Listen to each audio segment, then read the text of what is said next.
People often say that greatness begins in the mind, and throughout history, countless successful people, from Elon Musk to Steve Jobs, have proven this to be true. But if our thoughts shape our destiny, then why do so many people struggle?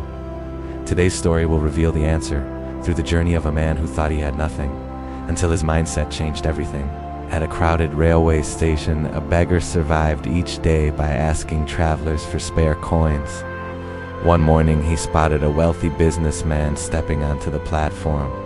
Seeing his fine suit and confident walk, the beggar rushed over with hope.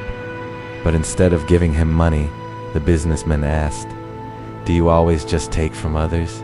Have you ever given anything to anyone?" The beggar froze. No one had ever questioned him like that. As the train left, he stood there speechless. That single question echoed in his mind. If I never give anything, why should anyone give to me?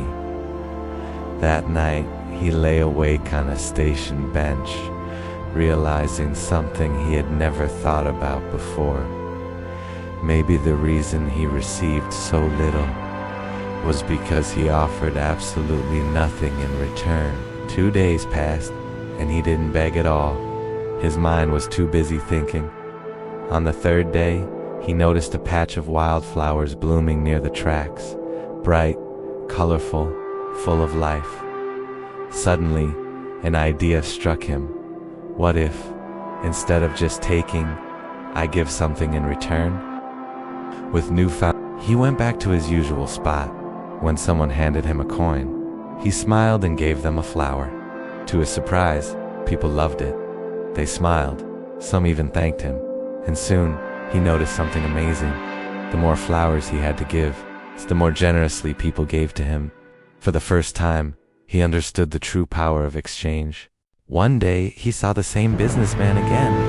Excited, he ran toward him and said, "Sir, today I have something to offer. If you give me money, I'll give you flowers in return." The businessman smiled, accepted the flowers, and said, "You've understood the meaning of exchange. Today, you are no longer a beggar. You are a businessman." Those words shook him to the core. He stood there realizing a powerful truth. He was never truly a beggar, not in spirit. People weren't given out of pity. They were paying for what he offered. In that moment, he decided he would never return as a beggar again. 6 months later, at the same station, 2 businessmen crossed paths. One of them looked familiar. "Have we met before?" the businessman asked. The other smiled. "Yes, twice. Once when you refused to give me money, and once when you bought flowers from me." The businessman's eyes widened in disbelief. "Wait, you were the beggar?" He laughed warmly. "Yes, but today I'm no longer a beggar. I now run a successful flower business, and I'm traveling to expand it even further." The businessman asked what changed. He replied, "You taught me the greatest truth. We only receive when we give. I was never just a beggar. I simply needed to see myself differently." Life is shaped by how we see ourselves. If you believe you are small, you will remain small. But if you recognize your own potential, your entire future can transform. Change your mindset, and life will change with it.